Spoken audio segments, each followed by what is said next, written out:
up, guys and girls? It's our 5 hot KDP niches of the week, and this week we're back with all brand new, fresh, actual top 1 through 5. And now I'm not going to put them in any given order. I'm just going to tell you what I see and what's hot. And there is one that's repetitive, and I also, just out of the kindness of my heart, threw in 3 extra bonus niches for you guys on what is hot and what is not. So without further ado, I say we just jump straight in there and find out what's hot.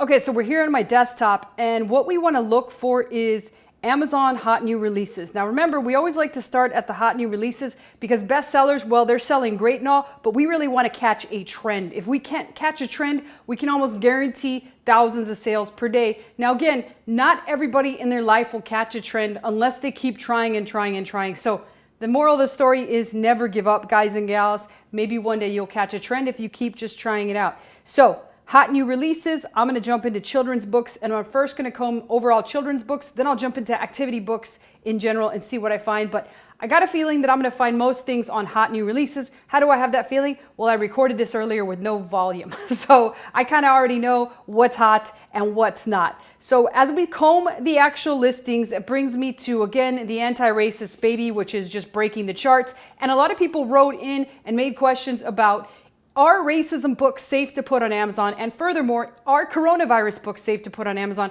Which my answer to that is, yeah, they are. And I know a lot of people are saying, don't do it. Listings are getting shut down. But the only proof that shows that listings are being shut down is an article stating that Amazon is removing coronavirus books that claim to have cures or preventative measures in order to prevent people from getting coronavirus, which, if you ask me, that's a bunch of bullshit. But hey, it's Amazon's playground, and there really is no cure for coronavirus. So the books are more bullshit than Amazon's playground, and both of them just don't work out together. So if your actual book is for shits and giggles, entertainment, or to engage readers and give gag gifts to their friends and family, and it's just about coloring, then there's really no need that Amazon's going to feel to shut you down unless you start preaching to the world that you have a cure for coronavirus. You should be safe. Same thing goes for anti-racist things. Don't be a racist. That's the bottom line. Like I said in another video, don't create Hitler's book to anti-racism or something like that, because you're going to get immediately shut down.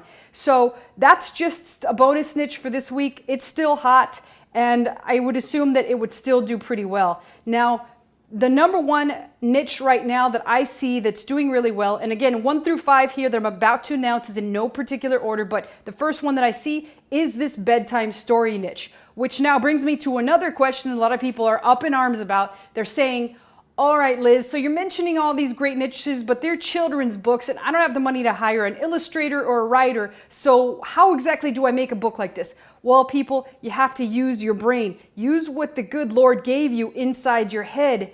And in order to do that, brainstorm. Now, I'll give you a couple examples that I can come think of like immediately. But again, if you brainstorm, you could probably come up with much better ideas than me. And so if I was to create a bedtime story for a no content book, I would create a little nighttime journal that's got like a kid laying in a bed with some sheep jumping over a moon, something lame like that. And then inside is a nighttime gratitude journal for kids with maybe little different vectors of sheep or something like that. Again, sheeps in a Jeep. Somebody asked me, how the hell do I make sheeps in a Jeep for activity books or no content books? That's exactly how you do it, buddy. Sheeps, maybe not in a Jeep, but in something else, jumping over the moon. There you have an actual journal that parents can buy for their child. How do you do this with an activity book? Again, it's the same thing. Look up some actual books that are selling red hot. There is one right now called 365 Bedtime Stories. You could do something like that for an entire year. And yeah, that's 365 pages. Maybe make them half a page or something like that. And just, again, put a tiny little sheep vector on there with some kind of saying on there or something like that. Use your brain and think. Everything is possible when you actually put your mind to it.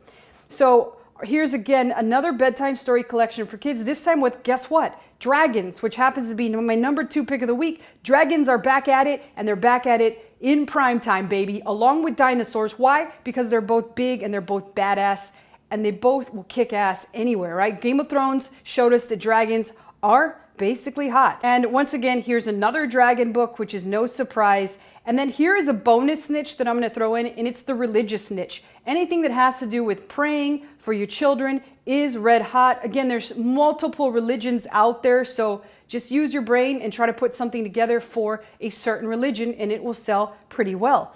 So the next one that I see, other than those couple that I've already actually given, here's that anti-racism book that did extremely well last time around. It's still there. Here's another God one, like I said earlier. And here's my next pick. This is the Alien and Outer Space niche, because kids love aliens and so do adults. If you recall back not too long ago, the Area 151 raid happened and people were going bananas buying alien shirts. That's just like crazy. Like, why would people do that? Well, we have no idea. It's just human psychology. People will buy whatever the hell they want. And we cannot predict what that's going to be. But Planet Books is one of those things that I can almost guarantee they will buy. And if we continue to move forward, we'll see some other Planet Books here in a minute, because again, like I said, I did this earlier. All right, and here we are on page 2. And again, Five Nights at Freddy's is again one of those like nighttime themes or going to bed themes that parents are buying their kids. Here's a Unicorn Diary, which was one of our picks from last week. So as we said last time, unicorns are always hot. Here is, I think this is the 4th one I've called out, but this is mermaids. Mermaids, they're hot all the time. Thanks to the Little Mermaid, thanks to Sebastian the Crab, and thanks to Ursula the Sea Witch.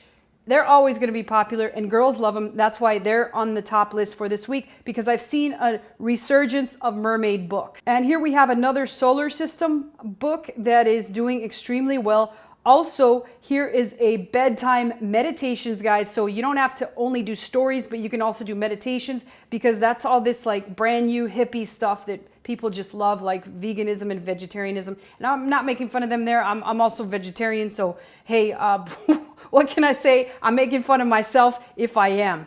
And here is number 5 and the last book. And I will throw in one bonus niche here in a second, but it is summertime activity books. Why? Because guess what? People don't have anything to do still in the summer. So if you come out with something fresh and you clearly name it something seasonal like summertime activity books, parents are going to go nuts and buy their kids summertime activity books. So create a book that's the same shit that you create all year, except it's a summertime activity book. It should sell, and summertime activity books will probably be a trending keyword very soon. Now, there's a lot of other things that I see, and I want to mention just one more that's kind of like a bonus niche.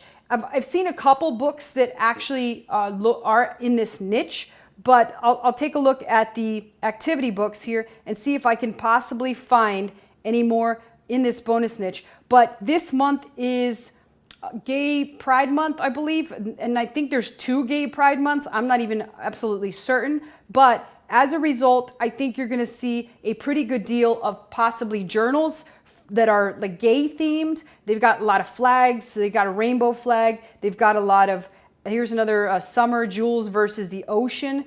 But they've also got like a lot of symbols like equality. And look, this happy rainbow almost is somewhat like, I would guess that it's about potentially, I mean, it could be about being gay, but at the end of the day, being gay is like having equality for all people. Same thing as like anti-racism. So a lot of the same themes going on.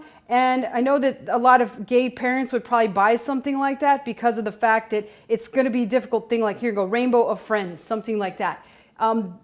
They're going to have to explain to their kids why little Corey has 2 mommies or 2 daddies and stuff like that. And books like that would be able to help them out. So that is my extra bonus niche. And again, like I said, these niches, you can do no content or low content very easily if you just put your mind to it and think about it. I made up all that shit on the fly, which means that you, with 30 minutes of concentrated effort, should come up with things far better than I do. And remember, I'm not that much of a creative person.